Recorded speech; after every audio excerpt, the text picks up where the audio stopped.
Strength Warehouse presents Go Heavy or Go Home podcast. I am your host, Nate Boley. In this podcast, we talk about strength, fitness, nutrition, and all things Strength Warehouse related. Hey guys, welcome back to the podcast, episode 37, and today's going to be just kind of a mixed bag of a bunch of different stuff, but I really wanted to go in and talk about our trip over to England and weightlifting in the powerlifting IPL Worlds. So yeah, our trip was great. I had never been abroad before, and either has my wife Megan, co-owner of Strength Warehouse here. Our longest trip I think we've taken is down to, before this one was to Mexico, and I think it was like a 5.5 or 6 hour trip or something like that. But this one, just one leg of our 3 legs of plane travel was over 10 hours. That's a long time to be sitting in a plane. But yeah, we ended up going from Bend, Oregon to Seattle to Amsterdam, and then Amsterdam, just a little quick hop over to Birmingham Airport. And then we just Ubered down to Coventry, England, which was where the powerlifting IPL Worlds competition was set to take place. This was my second IPL. So an IPL stands for International Powerlifting League. It's the mother company, or the mother, whatever you want to call it, of all the other powerlifting federations, specifically the USPA here in the States.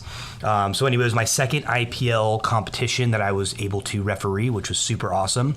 You need 3 IPL meets, and there's other things boxes you have to check off in order to become an international referee. And so that's my journey right now, is to secure my international referee status, which is a gray shirt, which you get a shirt as you're refereeing. A state level referee is red, national is blue, and international is gray. So you need to have 20 meets as a national referee. 3 of those meets have to be IPL. And you have to do specific things, like you can't just sit on the platform the whole time. You have to run the computer, you have to run weigh-ins, you have to know how to do drug testing. As an international powerlifting referee, you should know how to do every single aspect, every job that is in a powerlifting meet, right? So it should, weigh-ins, head referee, side referees, expediter, computer table, setting up and sending the results to the head office, the main office in California, just everything. You should be able to know how to do it all, just so, because you are the top of the referee status at that point. So anyway, that's my goal. I pretty much know how to do all of it because I'm a meet director. I've run all the stuff. I've sent the information out. I've been really working on getting the computer system down. It's not super hard to run, but when it gets messed up, there's specific things, and it will get messed up, believe me.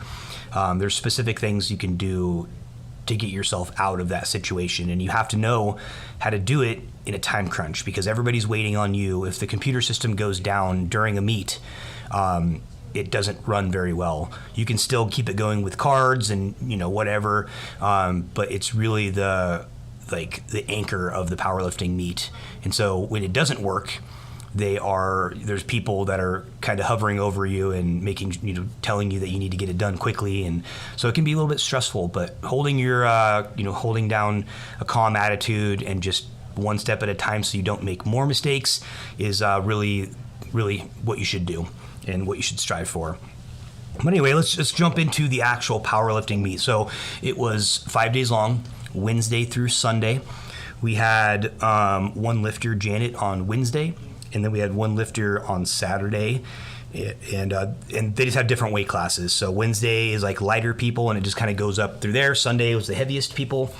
This one was drug tested, so that means that there's a list of banned substances that lifters are not allowed to take, and at random they will drug test you after the competitions to make sure that you are not using any of those specific compounds or things that you can take. So there's a huge list in the back of the USPA or IPL rule book that'll tell you all the current stuff that they are testing for that are banned substances. So if you are a drug tested lifter, definitely be checking those out. Don't rely on a referee or your friend or anything to let you know what is a banned substance, because if you do get in trouble, pop a dirty UA, it's a lifetime ban from the drug tested side of the federation.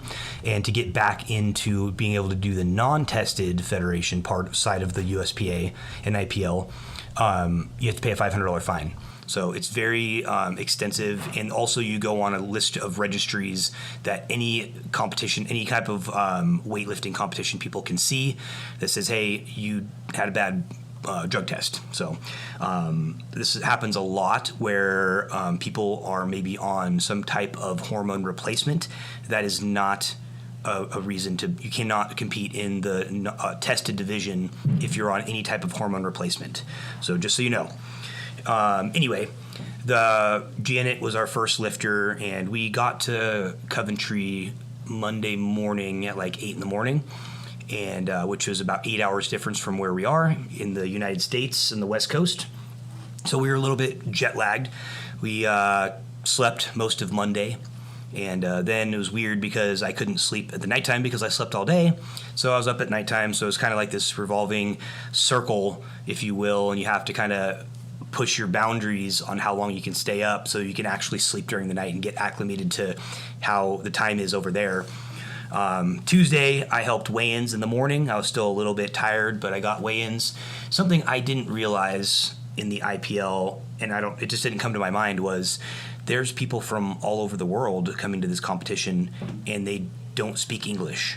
Some of them don't speak English at all, and I don't speak their language. So, and if they didn't have, one of them just did not have a translator with them, and so it was very difficult to get, rack heights, openers, gear check. So they thought they ordered shirts. They didn't order shirts. Luckily, we had actually somebody who could translate there popped in. And something I didn't think about is Google Translator. I could have downloaded that, and it probably would have worked pretty decently. But it's one of those things that at a world level meet, if you haven't been exposed to those things, you just don't think about them until all of a sudden you're in that position. And what do you do? Like, hopefully you can hold your cool, which I did. But yeah, it was just an interesting thing. Like, you see, I've been to lots and lots and lots of meets, and you never, in the States and in Oregon in general, you just don't see a lot of people that don't speak English, because that's our primary language here in the States. And same thing with over in, England is, English is their primary thing, but there's a lot of people that came from other countries that just did not speak our language. So it was really difficult to, translate all those types of things. So while I was, doing the weigh-ins, Coach Megan and Janet, they decided they were going to go take naps, which was good, right? Eat some food, take some naps, and, just get ready for the competition. Wednesday comes along, and I'm set to work the powerlifting meet, and Megan's coaching Janet in the powerlifting meet on Wednesday.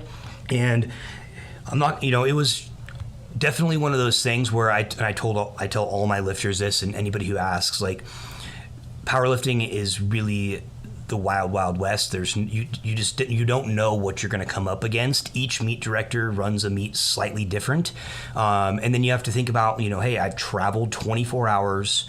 I'm jet lagged. I don't have I'm not sleeping in my bed. I'm not eating the same food I'm used to, because in England they have different types of food than they do here in the States.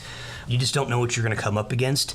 And, Janet was a little bit frustrated at first because, there's some things that the powerlifting meet, the computer system wasn't working very well the first day, and we had some struggles with that.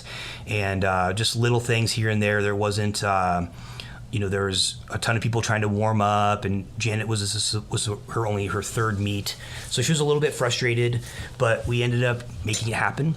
She hit 2 out of 3 squats. She was trying for a world record squat, and just couldn't make it happen. She had made it happen in the gym a couple times, but she just could not put it down on the platform, which I know that. I've had that several times where I've hit a lift multiple times in the gym.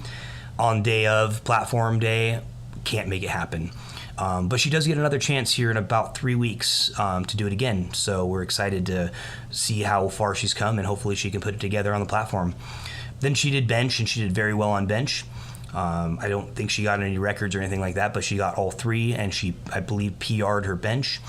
And then we hit deadlifts. Deadlifts was, she ended up with a state record deadlift, and a PR for her deadlift, which is awesome. And then that was the end of the day. But my job at that particular day was I sat on the computer the whole time. I had quite a bit more experience running the computer, and so I just and I needed more experience, right, for my certification. So I just said, hey, can I take this over for the day? I'd love to, figure it all out and have the opportunity to make some mess ups when the day's slow and be able to fix them. So Lady Petrov, which is one of the meet directors, she was super kind enough to let me do that and help her run the computer. Then they had a different light setup than we usually do. We have what we call the DRL light systems, and they're very user-friendly and easy to use. You just plug and play and hit buttons, and the lights for the referee lights just work really easy. This one, you had to reset it every single time with the computer, and if you didn't remember to do it, then it's just kind of more complex and kind of more of a pain. But I get it. The price point on those ones are quite a bit cheaper than the DRL system ones. So yeah, I mean, they're not bad lights. It's just more complex work. So she was running that. She was also running some of the cards and some of the records and stuff like that while I was doing the computer, which was awesome. We made a great team and we had a lot of fun, and loved hanging out with her little English pit bull, I think it was, or English bulldog named Monty. Super awesome dog. And then Marcus, the other meet director, her husband, just super great people. Awesome time being there. Super grateful that they allowed me to come and referee on their platform. So congrats to them on making a successful Worlds Powerlifting meet. And all the kudos to them for putting on something that's very difficult to do. 5-day powerlifting meet, especially internationally, is very, very difficult. And then after that, we didn't do much. Wednesday afternoon after the powerlifting meet, we got done about 2:00. Megan and I hopped a train down to London, and we just did all the tourist stuff. We were there for 2 days, basically, about 2 days total. One full day in London, and we got to do a lot of really fun stuff. Got to do some sightseeing, on a bus, and then we also got to do some sightseeing on a boat. Got to eat some delicious food. Later on that evening, we went to a show called Wicked, which is kind of like Wizard of Oz, but in London and England in general, their Broadway shows, they take it very seriously. We were in a super old building that had a lot of history in it, and the performance was stellar. The actors on there, or the performers, I should say, were very professional and very convincing that was who they were in real life. So that was awesome. I enjoyed that show a lot. I know Megan did as well. She expressed how much she liked it. Our hotel in London was amazing. The breakfasts that they had were super, super awesome as well. And just had a great view of the city, of the city itself. And the weather wasn't too bad. This time of year, it rains a ton over in England.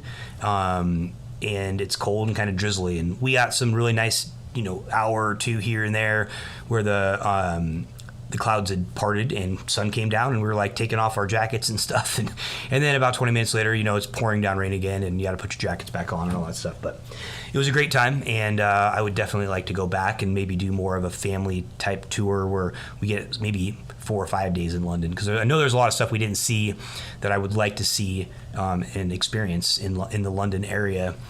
So then Friday we had to come back. So Friday we came back kind of early and then helped our other lifter, Donna. She had come Wednesday and she was competing Saturday. We had to help her weigh in and get her rack heights and make sure she put down all of her correct opening numbers and gear check and all that type of stuff. And then they went to bed, and Megan and I were pretty much acclimated by then. So we took a little Uber ride down to the Transportation Museum, which was awesome. We got to see a bunch of old school bikes and cars, and I really had no idea that actually in Coventry at one period of time in like the 50s, they had about 50% of the automobile market share, which is insane to me. I had no idea that was even a thing. They had so many different models of cars I was in the automotive industry for 16 years. I had never heard of some of these cars. So it was really cool to see them, see a lot of history. My first 6 years in the automotive industry. I worked on a lot of English cars, British cars, I should say, Jaguar, Triumph, stuff like that.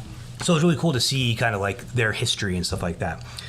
It wasn't too long. We were probably there for about 2 hours. I got to sit in a simulator that was about the world's fastest land car, and it was basically 2 jet engines stuck on this crazy looking contraption, this huge car. But we went like over 700 miles an hour. So it was a simulation, so obviously you're not actually going that fast, but it was interesting to see what it looks like to go 700 and something miles an hour. I think it was 760 or something like that. But yeah, it was super fun. And then the next day, which is Saturday, back on the platform, right? So this time Saturday, we had Donna as a lifter, and I was able to get some platform time. I did some more computer time. I did some head referee. I was able to head referee a 700-pound 700-pound bench press. That was insane to be able to head referee that. Super awesome.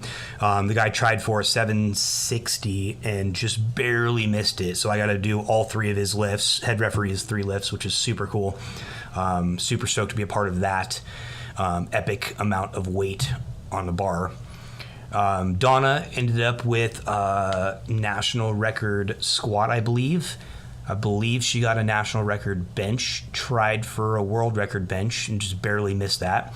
And then she hit a world record deadlift. So both of our lifters had amazing meets, and they both took first place in their categories, came home with some records, came home with some medals, and a lot of great memories. So that's the beauty of, powerlifting and going together as a team.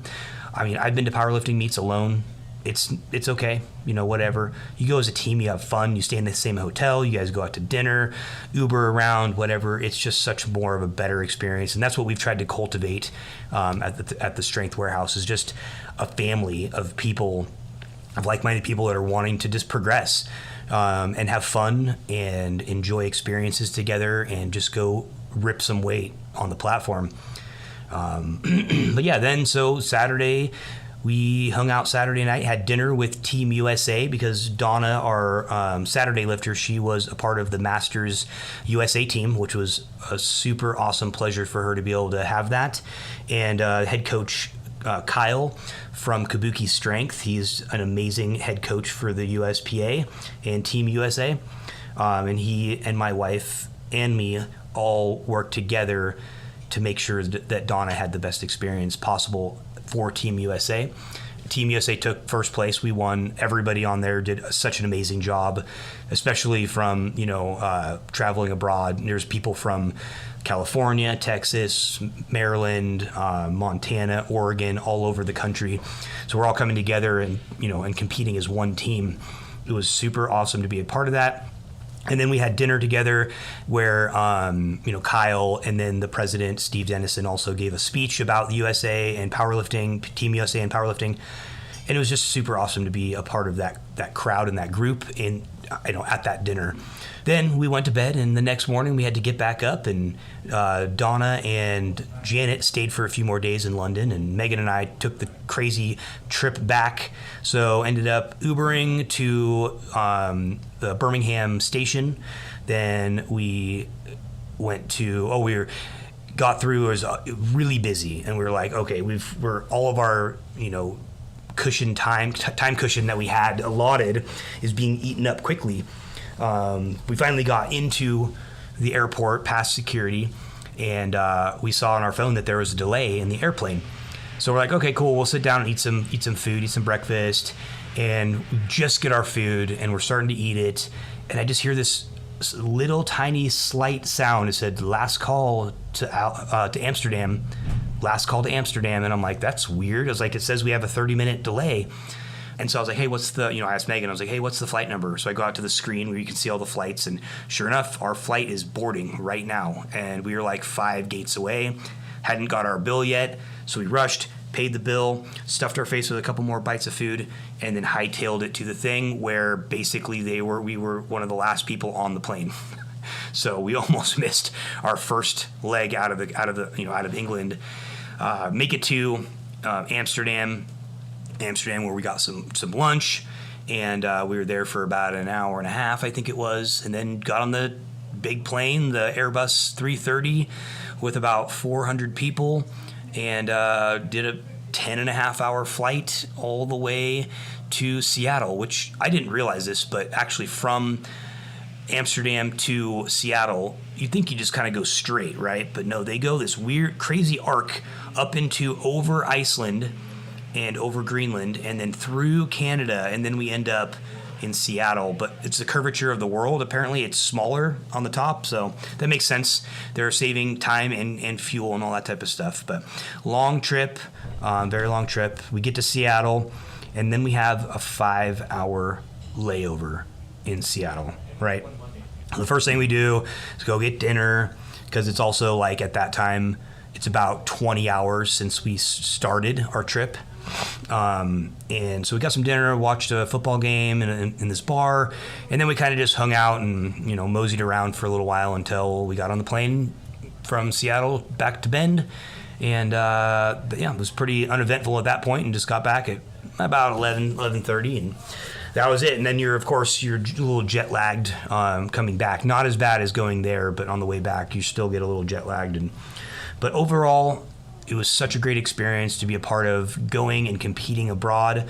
I was obviously not competing, but I was refereeing and being a part of our lifters. And just the experience was just so awesome. And meeting a bunch of new people from the powerlifting world that aren't in our country, and seeing kind of what they do and how they run them. And of course, being a part of Team USA was really awesome as well. But anyway, that's all I got for you guys today. Like I said, I just wanted to kind of recap our, the last week's podcast about the road to IPL Worlds, where we're talking about coaching and how we're going to get there and what we expect to do, and then recapping kind of what it all was like and how it came together. And we killed it on the platform. So if you guys want to be a part of a team that you don't have to do powerlifting, this is how we run our whole entire gym. Like, we do lots of fun, friendly events. We're going to have a bring a friend event here shortly. We have Thanksgiving parties coming up, Christmas parties coming up, ugly sweater deadlift competitions. We just have a great time. We love community, and we just want to build that up. So if you're out there and you're feeling alone and you just really want to be a part of a great team and a great experience and community, just hit us up, email us, shoot us a call, get on our social media, get on our website, anything. I'll link the website and our social media in the comments or in the description below on the podcast. Anyway, just wanted to share that with you guys, our experience going to IPL Worlds. Anyway, I hope you guys have a great day, and I'll see you on the other side, all right? Thanks for joining us on this epic journey of strength. If you liked this episode, please leave us a review and share with a friend. To stay connected, hit that subscribe button. All right, until next time, go heavy or go home.